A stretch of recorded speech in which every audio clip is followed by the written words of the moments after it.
জামায়াতে ইসলামী কর্মীদের সাথে সংঘর্ষে ঝিনাইদহ সদর উপজেলার মাধবপুর গ্রামের বিএনপির কর্মী ও কৃষক দল নেতা তরু মুন্সির মরদেহ নিয়ে বিক্ষোভ করেছে নেতাকর্মীরা। শনিবার বেলা 12টার দিকে ঝিনাইদহ সদর হাসপাতাল মর্গ থেকে ময়নাতদন্ত শেষে লাশ নিয়ে বিক্ষোভ মিছিল বের হয়। মিছিলটি শহরের বিভিন্ন সড়ক ঘুরে হামদহ মোড়ে গিয়ে শেষ হয়। তারা হত্যার সাথে জড়িতদের দৃষ্টান্তমূলক শাস্তির দাবি জানান।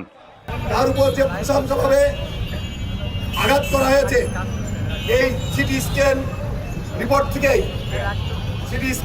থেকে আপনারা দেখতে পাচ্ছেন তার মাথায় ক্ষত চিহ্ন আছে।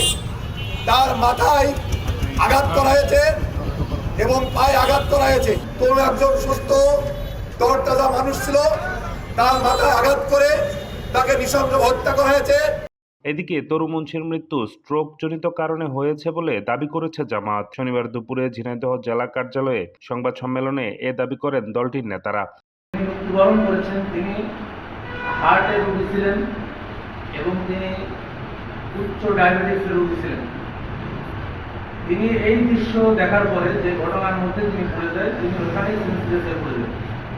পরে হাসপাতালে নিয়ে আসে, হাসপাতাল এখান থেকে রিফার করে, এরপরে রিফার করে ঢাকাতে নিয়ে গেলে ঢাকাতে তিনি স্ট্রোকজনিত কারণে মৃত্যুবরণ করেন।